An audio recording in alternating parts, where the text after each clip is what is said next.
ବନ୍ଧୁତ୍ୱର ଜଣେ ବନ୍ଧୁ ଅନ୍ୟ ବନ୍ଧୁ ପାଇଁ ଛିଡ଼ା ହୁଏ ସେତେବେଳେ ସେ ତାହାଠାରୁ ଅଲଗା ହୁଏ ସେତେବେଳେ ସେ ଅନୁଭବ କରେ।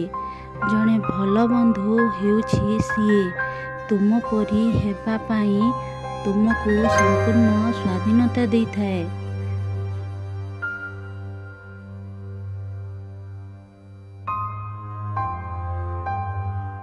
ପାଖରେ ଥିବା ସମୟରେ ଦୁଃଖ କ'ଣ ଜଣାପଡ଼େନି, ସେ ହେଉଛି ବନ୍ଧୁ। ପ୍ରକୃତ ବନ୍ଧୁର ସର୍ବୋତ୍ତମ ଗୁଣ ହେଉଛି ଠିକ୍ ବୁଝାମଣା। ଯଦି ଉପରବାଲା ମୋତେ ଆଉ ଗୋଟେ ଜନ୍ମ ଦେବ ତ ସାଥିରେ ଫ୍ରେଣ୍ଡସିପ୍ କରିବାକୁ ମନ ବାର ବାର ଚାହିଁବ। କେବଳ ଜଣେ ପ୍ରକୃତ ବନ୍ଧୁ ହିଁ ସମ୍ପୂର୍ଣ୍ଣ ସଚ୍ଚୋଟ ହୋଇଥାଏ।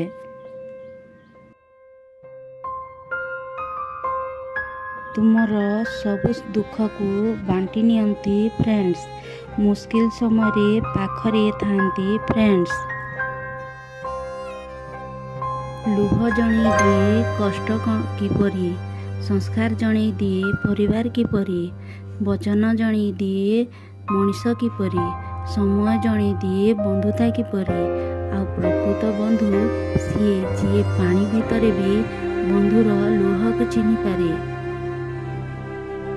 ବନ୍ଧୁ ହେବାର ଅଛି ତ ଲୁହ ଭଳି ହୁଅ।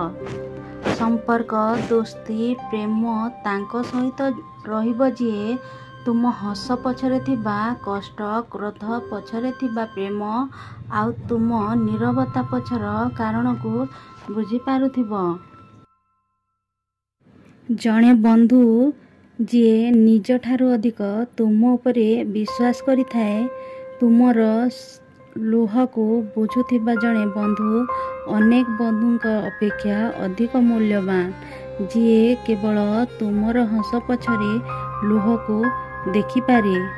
ବନ୍ଧୁତା ଏମିତି କିଛି ନୁହେଁ ଯାହାକୁ ଆପଣ ବିଦ୍ୟାଳୟରେ ଶିଖିପାରିବେ, କିନ୍ତୁ ଯଦି ଆପଣ ବନ୍ଧୁତ୍ୱର ଶବ୍ଦର ଅର୍ଥ ଶିଖିନାହାନ୍ତି ତେବେ ବାସ୍ତବରେ ଆପଣ କିଛି ଶିଖିନାହାନ୍ତି।